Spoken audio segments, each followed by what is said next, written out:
আসসালামু আলাইকুম। অবিরাম বাংলা সংবাদে সবাইকে স্বাগত জানাচ্ছি। আসিফুর রহমান সাগর। শুরুতেই বিআরবি কেবলস সংবাদ শিরোনাম। জাতিসংঘের ৭৯তম অধিবেশন এবং উচ্চ পর্যায়ের দ্বিপক্ষীয় বৈঠকে যোগদান শেষে দেশে ফিরলেন প্রধান উপদেষ্টা ডক্টর মোহাম্মদ ইউনূস। ছাত্র জনতার অভ্যুত্থানে ১৫০০-এর বেশি নিহতের প্রাথমিক তালিকা প্রকাশ করল বৈষম্য বিরোধী ছাত্র আন্দোলন। আহত ৩১,০০০।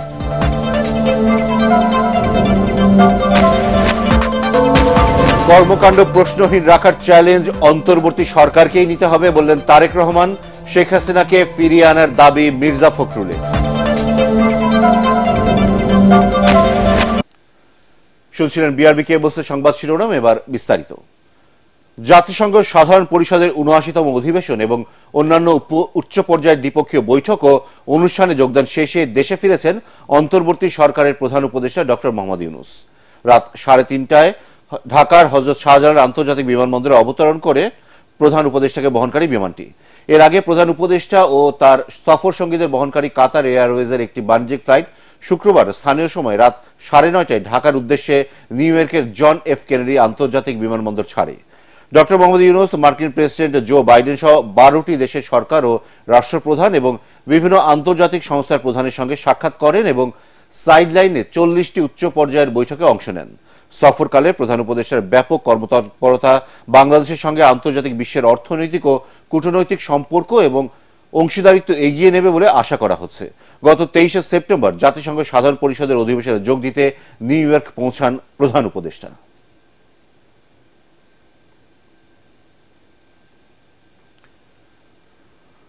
ছাত্র জনতার আন্দোলনে ১৫৮১ জন নিহতের প্রাথমিক তালিকা প্রকাশ করেছে বৈষম্য বিরোধী ছাত্র আন্দোলন।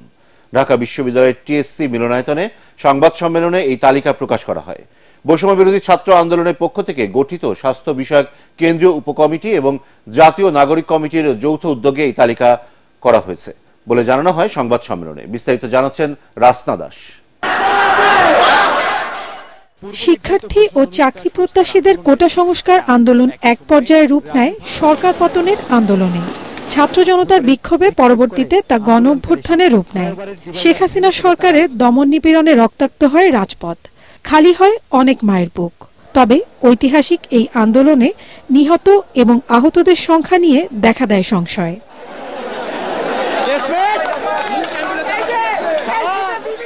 এবার বৈষম্য বিরোধী ছাত্র আন্দোলনের নেতৃত্বে জুলাইয়ের গণ অভ্যুত্থানে শহীদদের তালিকা প্রকাশ করেছে স্বাস্থ্য বিষয়ক উপকমিটি। সর্বশেষ তথ্য মতে সারা দেশে মোট ১৫৮১ জন নিহতের খবর প্রকাশ করেছে এই কমিটি। এই ১৫৮১ জন মানুষ আমাদের শহীদ হয়েছে। তো এটা আসলে আমাদের বেসরকারিভাবে আসলে কালেক্ট করা সব ডেটা। এটা আসলে চূড়ান্ত তালিকা না, এটা আমি আগে প্রথমে একটু ক্ল্যারিফাই করে দিচ্ছি। কোনো নিহত পরিবার যদি মনে করে যে এখানে তাদের নামটা নেই, সরাসরি আমাদের সাথে যোগাযোগ করলে বা তারেক ওদের সাথে যোগাযোগ করলে আমরা ওই নামটা আসলে অ্যাড করে দিব। উপকমিটির তথ্য মতে জুলাইয়ের গণ অভ্যুত্থানে ৩১,০০০-এর বেশি ছাত্র জনতা আহত হয়েছে। তবে এটাই চূড়ান্ত নয় বলেও জানান কমিটির সদস্যরা। অনেক আহতদের তথ্য একাধিকবার এসেছে এবং অনেকের নাম এখনো তালিকায় যুক্ত হয়নি বলেও জানান তারা। ডিসি অফিস থেকে যে ডেটাটা পাবলিশ হয়েছে স্বাস্থ্য মন্ত্রণালয় থেকে, সেখানেও ডুপ্লিকেশন আছে। সেগুলো নিয়ে আমরা কথা বলেছি এবং এখনো আমরা তাদেরকে আহ্বান জানাচ্ছি যে আপনারা যে ডেটাটা পাবলিশ করেছেন সেখানে যে ডুপ্লিকেশনগুলো রয়েছে আপনারা সেগুলো নিয়ে ওয়ার্ক করুন। আমাদের সরকারের কাছেও আমাদের দাবি, যদি এই ধরনের কোনো সাফারিংসের মধ্যে আমরা যাই তাহলে এটা আমাদের রাষ্ট্র এবং সরকারের জন্য খুবই একটা বিব্রতজনক ব্যাপার হয়ে দাঁড়াবে আমাদের প্রজন্মের সামনে। সংবাদ সম্মেলনে কমিটির পক্ষ থেকে বলা হয়, প্রাথমিক তালিকাটির তথ্য যাচাই বাছাই করার জন্য প্রতিটি জেলায় জেলা প্রশাসকের নেতৃত্বে গঠিত কমিটির কাছে পাঠানো হয়েছে। এই কমিটির তথ্য যাচাই বাছাই করার পর স্বাস্থ্য মন্ত্রণালয়ের কাছে চূড়ান্ত তালিকা দেওয়া হবে। রাসনা দাস, ATN বাংলা, ঢাকা। জনগণের অর্পিত দায়িত্ব যথাযথভাবে পালনে অন্তর্বর্তী সরকারকে রোডম্যাপ নির্দিষ্ট করার কথা বলেছেন বিএনপির ভারপ্রাপ্ত চেয়ারম্যান তারেক রহমান। লন্ডন থেকে ভিডিও কনফারেন্সে ঝিনাইদহ জনসভায় যুক্ত হয়ে তিনি বলেন, অন্তর্বর্তী সরকারের প্রতি জনগণের আস্থা প্রশ্নহীন রাখার চ্যালেঞ্জ তাদেরই নিতে হবে। প্রশাসনে আওয়ামী দলবাজ কর্মকর্তাদের দ্রুত অপসারণ না করলে সরকার মহা বিপদে পড়বে বলেও সতর্ক করেন তারেক রহমান। কামরুজ্জামান রাজীবের রিপোর্ট। বাংলাদেশের ভবিষ্যৎ দেশনায়ক তারেক রহমান। ছাত্র জনতার গণ অভ্যুত্থানে নিহত রাকিব ও সাব্বির হত্যার বিচারের দাবিতে গণসমাবেশ করে ঝিনাইদহ বিএনপি। শহরের প্রাণকেন্দ্র ঐতিহাসিক পায়রা চত্বরে সমাবেশে দলের নেতাকর্মী ও জনতার ঢল নামে। লন্ডন থেকে ভিডিও কনফারেন্সে সমাবেশে যোগ দেন বিএনপির ভারপ্রাপ্ত চেয়ারম্যান তারেক রহমান। বৈরী আবহাওয়ার কারণে সংক্ষিপ্ত বক্তব্যে তিনি বলেন, সবার সমর্থনে আসা অন্তর্বর্তী সরকারকে তাদের প্রতি রাখা আস্থা রক্ষা করতে হবে। মানুষের প্রত্যাশা পূরণে তাদের সতর্ক থাকার আহ্বান জানান তারেক রহমান। সকলের সমর্থনই এসেছে বর্তমানের অন্তর্বর্তীকালীন সরকার, এবং সঙ্গত কারণেই তাদের প্রতি সেদিনও আমাদের সমর্থন ছিল, আজও আমাদের সমর্থন থাকবে। তাদের প্রতি আমাদের আস্থাকে প্রশ্নহীন রাখার চ্যালেঞ্জ কিন্তু তাদেরকেই নিতে হবে। বর্তমানে যে অন্তর্বর্তীকালীন সরকার, তাদের প্রতি অর্পিত যে দায়িত্ব আর সেটা যথাযথভাবে পালনের জন্য যে রোড ম্যাপ, সেটি নির্দিষ্ট করতে হবে তাদেরকে। তারেক রহমান বলেন, সব পরিবর্তন অন্তর্বর্তী সরকারের পক্ষে সম্ভব নয়। এমন দায়িত্ব নেওয়া তাদের ঠিক হবে না যেটা তারা বহন করতে পারবে না। তিনি বলেন, রাষ্ট্রের স্থিতিশীলতার জন্য জনগণের নির্বাচিত সরকারের বিকল্প নেই। সব পরিবর্তন সাধন যেমন তাদের পক্ষে সম্ভব নয়, তেমনি এমন দায়িত্ব তাদের কাঁধে নেওয়া সঙ্গত হবে না যেটা তারা বহন করতে সক্ষম নন। রাষ্ট্রের স্থিতিশীলতা, ব্যবসা বাণিজ্যে স্বস্তি, জনগণের নিরাপত্তা সবকিছুই কিন্তু দিতে পারে একমাত্র জনগণ দ্বারা নির্বাচিত একটি সরকার। শহীদদের আত্মত্যাগ তখনই সফল হবে যখন মানুষ তার রাজনৈতিক অধিকার ফিরে পাবে বলেও মন্তব্য করেন তারেক রহমান। কামরুজ্জামান রাজীব, এটিএন বাংলা। গণহত্যাকারী শেখ হাসিনাকে দেশে ফিরিয়ে আনতে অবিলম্বে ভারতকে চিঠি দিতে অন্তর্বর্তী সরকারের প্রতি আহ্বান জানিয়েছেন বিএনপি মহাসচিব মির্জা ফখরুল ইসলাম আলমগীর। গাজীপুরে কোনাবাড়িতে শ্রমিক সমাবেশে তিনি এই কথা বলেন। সেই সাথে ছাত্র জনতা হত্যাকারী শেখ হাসিনাকে আশ্রয় না দিতে ভারতের প্রতি আহ্বান জানান। গাজীপুরে পোশাক খাতে অসন্তোষের কথা উল্লেখ করে মির্জা ফখরুল বলেন, গণ আন্দোলনে শেখ হাসিনা পালিয়ে গেলেও তার অনুসারীরা নানাভাবে দেশকে অস্থিতিশীল করার চেষ্টা করছে। নেতাকর্মী সহ দেশবাসীকে সতর্ক ও ঐক্যবদ্ধ থাকার আহ্বান জানান মির্জা ফখরুল।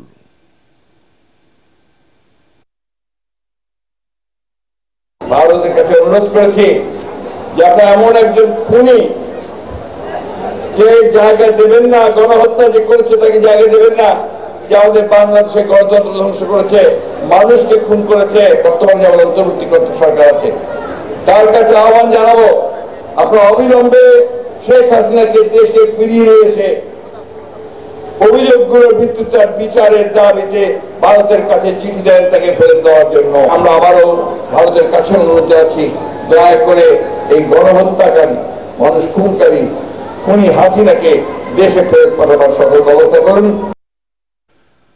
জাতির প্রত্যাশা ও চেতনার বাইরে অন্তর্বর্তী সরকারকে কোনো কাজ না করার আহ্বান জানিয়েছেন জামায়াতে ইসলামীর আমির ডাক্তার শফিকুর রহমান।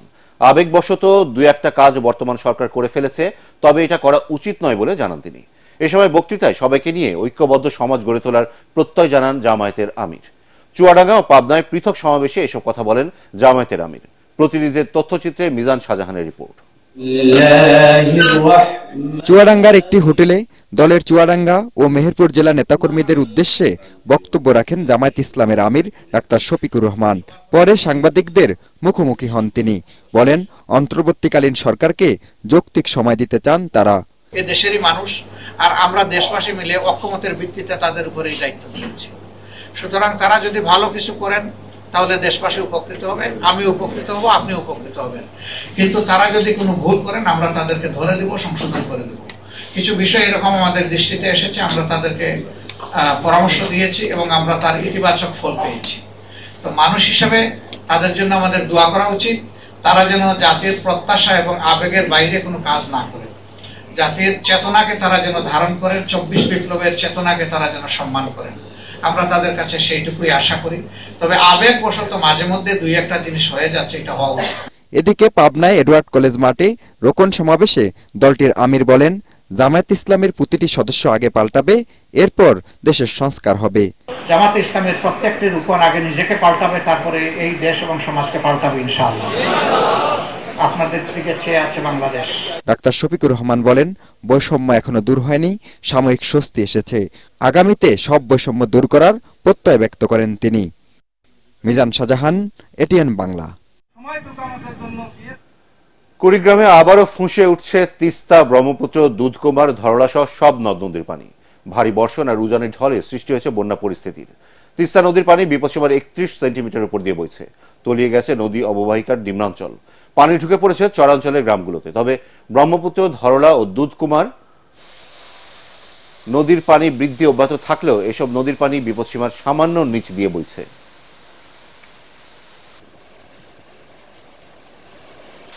কুমিল্লায় পশু পাখির চিকিৎসায় কাজ করছে ক্যাটস হোম বিড়ালের বাড়ি। রাজধানীর বাইরে প্রাণীর চিকিৎসার তেমন সুব্যবস্থা না থাকায় বেশ সাড়া ফেলেছে এই উদ্যোগ। এছাড়া আটকে পড়া পশু পাখি উদ্ধারেও তারা কাজ করছে বলে জানালেন এর উদ্যোক্তা সাইফুদ্দিন রনি।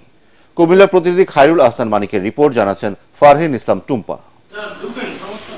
শখের বশে অনেকেই বিড়াল, কুকুর, খরগোশ সহ পশু পাখি পালন করেন। এদের যেমন প্রয়োজন হয় যত্নের, তেমনি অসুস্থতায় দরকার হয় চিকিৎসার। তবে রাজধানীর বাইরে প্রাণী চিকিৎসার তেমন ব্যবস্থা না থাকায় প্রায়ই বিপাকে পড়েন মফস্বলের পশু পাখি পালনকারীরা। পশু পাখিদের সেবার চিন্তা থেকেই কুমিল্লায় এই প্রতিষ্ঠানের জন্ম। এখানে এসে আমাদের বিড়ালকে র্যাবিস, দেন হচ্ছে ফ্লু, নিউট্রাল, এগুলো সবই করতে পারছি। ভ্যাকসিনটা অ্যাভেলেবেল পাওয়া যাবে, আগে ভ্যাকসিনটা তেমন পাওয়া যেত না। ঢাকা শহরে যাওয়াটা আমাদের জন্য টাফ, খরচও বেশি। ওইভাবে কুমিল্লায় এসে তারা আমাদেরকে সাহায্য করতেছে। প্রতিদিনের চিকিৎসা দেওয়ার পাশাপাশি চালু রয়েছে পাক্ষিক সেবা।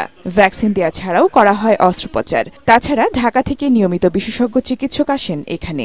কুমিল্লার গার্ডিয়ানদের মতো যদি সবাই হতে পারতো, এটা হয়তোবা পেট প্যারেন্ট হিসেবে, আমার নিজেরও বিড়াল আছে, পেট প্যারেন্ট হিসেবে বলবো যে তারা আইডিয়াল। ক্যাটস হোম বিড়ালের বাড়ির উদ্যোক্তা মোহাম্মদ সাইফুদ্দিন রনি জানান, কুমিল্লায় বসবাসের কারণে চিকিৎসার অভাবে তার 2টি বিড়াল মারা যায়। এরপরই এই ক্যাম্প শুরু করেন। বর্তমানে 15টি বিড়াল রয়েছে তার। আমার ক্যাম্প শুরু করার পর থেকে বিড়ালের চিকিৎসার ব্যাপারে সচেতন হয়েছেন। বর্তমানে কুমিল্লায় অনেক ভেট চিকিৎসা দিচ্ছেন।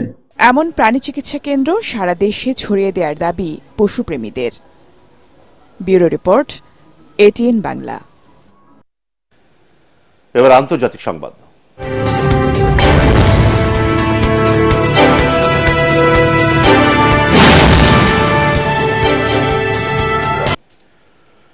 নেপালে ভয়াবহ বন্যা ভূমিধসে কমপক্ষে 112 জনের মৃত্যু হয়েছে। নিখোঁজ রয়েছে বহু মানুষ। মৃতের সংখ্যা আরও বাড়তে পারে বলে আশঙ্কা করা হচ্ছে।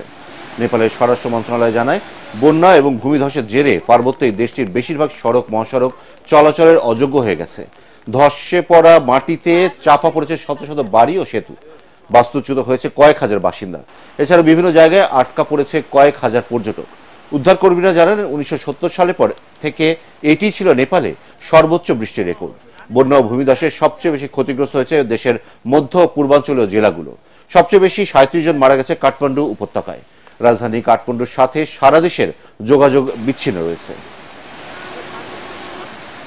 দক্ষিণবঙ্গের একমাত্র মহিলা মেডিকেল কলেজ যশোরের Ad-din Sakina women's medical college. ভালো ফলাফলের মাধ্যমে সুনাম ধরে রাখা এই মেডিকেল কলেজে সম্প্রতি ভর্তি হয়েছে প্রতিষ্ঠানটির 13তম ব্যাচ। মনোমুগ্ধকর অনুষ্ঠানে দেশি বিদেশি নতুন শিক্ষার্থীদের বরণ করে নেন আগের ব্যাচের শিক্ষার্থীরা। যশোর থেকে তামান্না ফারজানার রিপোর্ট, জানাচ্ছেন জাহিদুল আলম। 2012 সালে যশোর পুলের হাটে যাত্রা শুরু করে Ad-din Sakina women's medical college. অভিজ্ঞ শিক্ষকের তত্ত্বাবধানে পর্যাপ্ত তাত্ত্বিক ও ব্যবহারিক ক্লাস পরিচালনার কারণে শিক্ষার্থীরা পাচ্ছেন অভাবনীয় সাফল্য। ফলে দেশের গণ্ডি পেরিয়ে বিদেশেও ছড়িয়ে পড়েছে এর সুনাম। এতে প্রতি বছরই বাংলাদেশি শিক্ষার্থীদের পাশাপাশি বাড়ছে বিদেশি শিক্ষার্থীদের সংখ্যাও।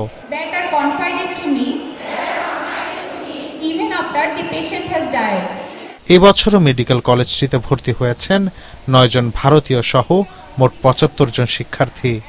সম্প্রতি এক অনুষ্ঠানের মধ্য দিয়ে তাদের বরণ করে নেন প্রতিষ্ঠানটির শিক্ষক শিক্ষার্থীরা।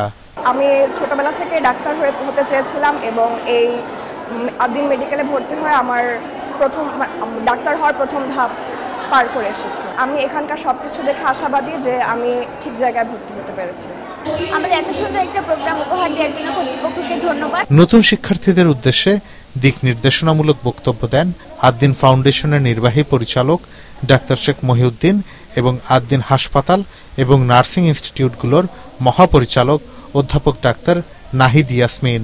মেডিকেল কলেজে পড়াশোনাটাকে ভয় পেও না, প্রবলেমটা সেখানেই হয়। সবাই মনে করে যে এখানে খুব ভালো স্টুডেন্ট আসতে হবে, নট লাইক দ্যাট। এখানে শুধু পড়তে হবে, পড়াটাই হচ্ছে মেয়ে। একসাথে কয়েকজন গ্রুপে যদি পড়াশোনা করা যায়, পরীক্ষায় পাশ করা এমন কোনো বিষয় না। কেউ ফ্রাস্ট্রেশন যেন কারো মাঝে না আসে। সবাই যদি একসাথে পড়াশোনা করে এগিয়ে যাও, তাহলে দেখবে প্রত্যেকটা প্রফেশনাল পরীক্ষায় তোমরা খুবই ভালো রেজাল্ট করে যাবে। তোমাদের ভিতরে এত কিছু লুকিয়ে আছে, এত প্রতিভা তোমাদের ভিতরে লুকিয়ে আছে। এত প্রতিভা আমাদের মধ্যে ছিল। আমার মনে হচ্ছে আগামী দিনের প্রজন্মের কাছ থেকে আমাদের অনেক শিক্ষা নেওয়া উচিত। তোমাদেরকে সবাইকে আমি মেডিকেল ডক্টর হিসেবে দেখতে চাই না। পৃথিবীর মেডিকেল বিশ্বকে, এই পৃথিবীর বিশ্বকে মেডিকেল ইতিহাসের সমস্ত বিপ্লব ঘটাতে হবে। তার জন্য লিডার দরকার। উই ওয়ান্ট দোজ লিডার্স ইনশাআল্লাহ।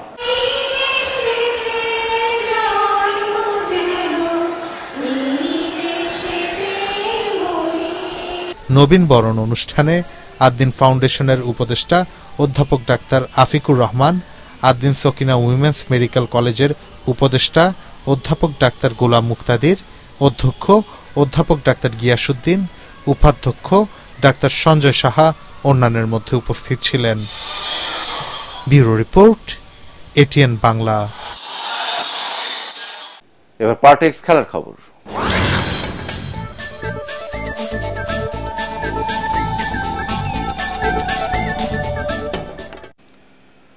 কানপুরে বৃষ্টি নেই। তৃতীয় দিনে খেলা শুরু হতে কিছুটা দেরি হবে। এখন চলছে মাঠ প্রস্তুতির কাজ। এর আগে টানা বৃষ্টিতে বাংলাদেশ ও ভারতের মধ্যকার কানপুর টেস্টের দ্বিতীয় দিনের খেলা পরিত্যক্ত হয়ে যায়। একটি বলও মাঠে গড়ায়নি। সারাদিন ঢাকাই ছিল পিচ। অবশ্য বৃষ্টির কারণে প্রথম দিনে মাত্র ৩৫ ওভার খেলা হয়েছিল। ৩ উইকেটে ১০৭ রান তোলে বাংলাদেশ। ৪০ রান নিয়ে মমিনুল আর ৬ রান নিয়ে অপরাজিত ছিলেন মুশফিকুর রহিম। অবশ্য আগেই কানপুরের আবহাওয়া অফিস জানিয়েছিল বৃষ্টিতে টেস্টের প্রথম ২ দিনের খেলা ভেসে যেতে পারে। শেষ করার আগে বিআরবি কেবলসের সংবাদ শিরোনাম আরও একবার। জাতিসংঘের ৭৯তম অধিবেশন এবং উচ্চ পর্যায়ের দ্বিপক্ষীয় বৈঠকে যোগদান শেষে দেশে ফিরলেন প্রধান উপদেষ্টা ডক্টর মোহাম্মদ ইউনূস।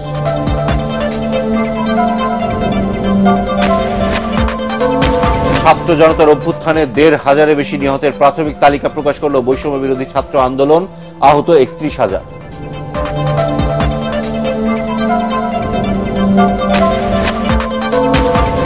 কর্মকাণ্ড প্রশ্নহীন রাখার চ্যালেঞ্জ অন্তর্বর্তী সরকারকেই নিতে হবে বললেন তারেক রহমান। শেখ হাসিনাকে ফিরিয়ে আনার দাবি মির্জা ফখরুলের।